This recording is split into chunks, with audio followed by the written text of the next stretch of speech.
सदस्य श्री धर्मेंद्र यादव जी। धन्यवाद सभापति जी। सभापति, आपके माध्यम से मंडल आयोग की सिफारिश के बारे में चर्चा करना चाहता हूं। मंडल आयोग की सिफारिश जिस समय लागू हुई थी, वो सामाजिक और शैक्षणिक पिछड़ेपन को आधार बनाकर न केवल मंडल आयोग सिफारिश लागू हुई, बल्कि उन्होंने पिछड़ों के लिए बहुत सारी संस्तुतियां दी।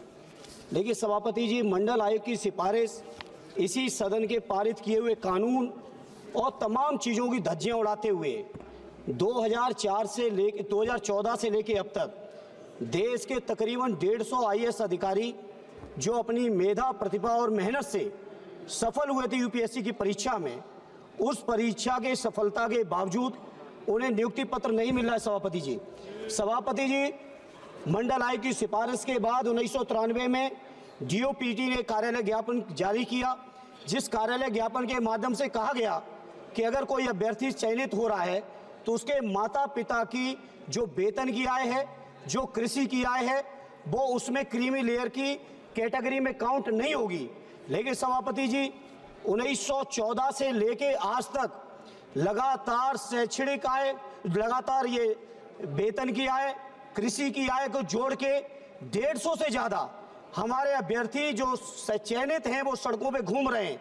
सभापति जी, Madras high court, Delhi high court, Kerala high court के तमाम फैसलों के बाद भी DOPT के सामाजिक न्याय अधिकारिता मंत्रालय, कानून मंत्री बैठे मेघवाल साहब, आपके मंत्रालय ने भी सिफारिश की है, लेकिन DOPT मंत्रालय उसको स्वीकार नहीं कर रहा है और स्वीकार न करते हुए तानाशाही तरीके से सदन के पारित किए हुए कानूनों पे भी तानाशाही।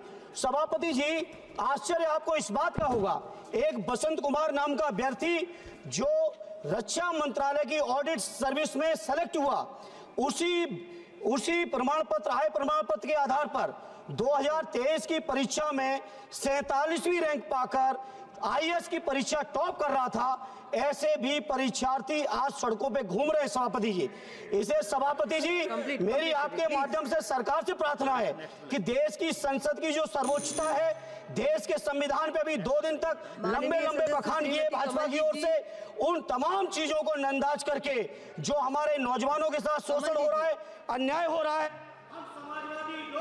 माननीय सदस्य कमल जी। धन्यवाद। नहीं हो गया, प्लीज बैठिए। माननीय धन्यवाद स्पीकर महोदया।